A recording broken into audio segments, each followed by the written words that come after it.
Hi friends, നമസ്കാരം. എല്ലാ കുട്ടികൾക്കും ടെക് ആഷാൻ്റെ ഒരു പുതിയ എപ്പിസോഡിലേക്ക് സ്വാഗതം. ഇന്നത്തെ എപ്പിസോഡിൽ നമ്മൾ ഹോണർ 7Cയുടെ അൺബോക്സിംഗ് ആണ് ചെയ്യാൻ പോകുന്നത്. ബോക്സിൻ്റെ ഫ്രണ്ട് ആൻഡ് ലെഫ്റ്റ് റൈറ്റ് സൈഡിൽ നോക്കുകയാണെന്നുണ്ടെങ്കിൽ ഹോണർ 7C എന്ന ബ്രാൻഡിങ് കൊടുത്തിട്ടുണ്ട്. ആൻഡ് ഈ ഒരു കാണുന്ന ഭാഗത്തായിട്ട് നമുക്ക് കുറച്ച് കൂടുതൽ ഇൻഫർമേഷൻ തന്നിട്ടുണ്ട്. കൊടുത്തിരിക്കുന്ന സ്പെസിഫിക്കേഷൻ നോക്കുകയാണെന്നുണ്ടെങ്കിൽ Qualcomm പ്രോസസ്സറാണ് യൂസ് ചെയ്യുന്നത്. Snapdragon 450 and 1.8 GHz 4GB 64GB ആണ് മെമ്മറി കൊടുത്തിരിക്കുന്നത്. ആൻഡ് ആൻഡ്രോയിഡ് OS 8.0ലാണ് വർക്ക് ചെയ്യുന്നത്. ആൻഡ് സ്ക്രീൻ റെസൊല്യൂഷൻ 5.99 ഇഞ്ചാണ്. HD+ റെസൊല്യൂഷൻ നമുക്ക് നിൽക്കുന്നുണ്ട്. 3000 mAh ബാറ്ററിയാണ് നോക്കുന്നത്. ആൻഡ് ബാക്ക് സൈഡിൽ നോക്കുകയാണെന്നുണ്ടെങ്കിൽ കുറച്ചുകൂടെ സ്പെസിഫിക്കേഷൻ കാണിച്ചിട്ടുണ്ട്. സോ നമുക്ക് ജസ്റ്റ് ഓപ്പൺ ചെയ്ത് നോക്കാം. ഈ ഒരു വേരിയൻ്റ് എന്ന് പറയുന്നത് ഗോൾഡ് കളർ വേരിയൻ്റ് ആണ് നമുക്ക് കിട്ടിയിരിക്കുന്നത്. സോ ഓപ്പൺ ചെയ്ത് നോക്കാം. നമുക്ക് ഫസ്റ്റ് തന്നെ ഫോൺ തന്നെയാണ് ലഭിക്കുന്നത്.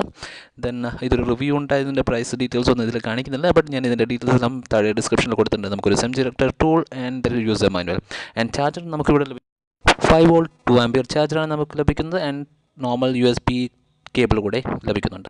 സോ ഫോൺ നോക്കുകയാണെങ്കിൽ നമുക്ക് 5.9 ഇഞ്ച് സ്ക്രീനാണ് ഫ്രണ്ട് സൈഡിൽ കൊടുത്ത് ആണെന്നുണ്ടെങ്കിൽ 8 MP camera with soft flash and താഴത്തായിട്ട് ഹോണർ ബ്രാൻഡിങ് കൊടുത്തിട്ടുണ്ട്.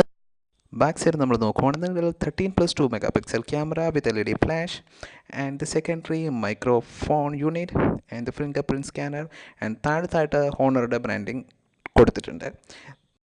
റൈറ്റ് സൈഡിൽ നമ്മൾ നോക്കുകയാണെങ്കിൽ പവർ ബട്ടൺ ആൻഡ് വോറിയൻ ബ്ലോക്കേഴ്സ് നമുക്ക് കിട്ടുന്നുണ്ട്. ലെഫ്റ്റ് സൈഡിലായിട്ട് സിം ട്രേ ഉണ്ട് വിത്ത് 3 മീൻസ് നമുക്ക് സെപ്പറേറ്റ് ഡെഡിക്കേറ്റഡ് മെമ്മറി കാർഡ് തന്നെ യൂസ് ചെയ്യാൻ സാധിക്കുന്നതാണ്.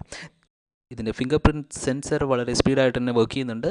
ജസ്റ്റ് ടാപ്പ് വിത്തിൻ 2 സെക്കൻഡിൽ തന്നെ വർക്ക് ആവുന്നുണ്ട്. ദെൻ നമുക്കിതിൻ്റെ OS ആൻഡ്രോയിഡ് 8.0 ആണ് ലഭിക്കുന്നത്. ആൻഡ് നമുക്ക് ഇൻറ്റേർണൽ സ്റ്റോറേജ് ചെക്ക് ചെയ്യുകയാണെന്നുണ്ടെങ്കിൽ നമുക്ക് ഓൾമോസ്റ്റ് 54.47 GB അവൈലബിൾ ആണ്. റാമിൻ്റെ കാര്യം ശ്രദ്ധിക്കുകയാണെന്നുണ്ടെങ്കിൽ നമുക്ക് ഓൾമോസ്റ്റ് 1.53 GB ഫ്രീ ആയിട്ട് ലഭിക്കുന്നുണ്ട് out of 3 GB Ram.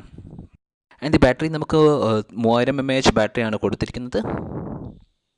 Process Snapdragon 450 use ചെയ്തിരിക്കുന്നത്. സോ ഇന്നത്തെ വീഡിയോയിൽ ഇത്രമാത്രം. എല്ലാ കൂട്ടുകാർക്കും വീഡിയോ ഇഷ്ടപ്പെട്ടെന്ന് പ്രതീക്ഷിക്കുന്നു. അടുത്ത വീഡിയോയിൽ കണ്ടുമുട്ടുന്നവരെ ഗുഡ് ബൈ.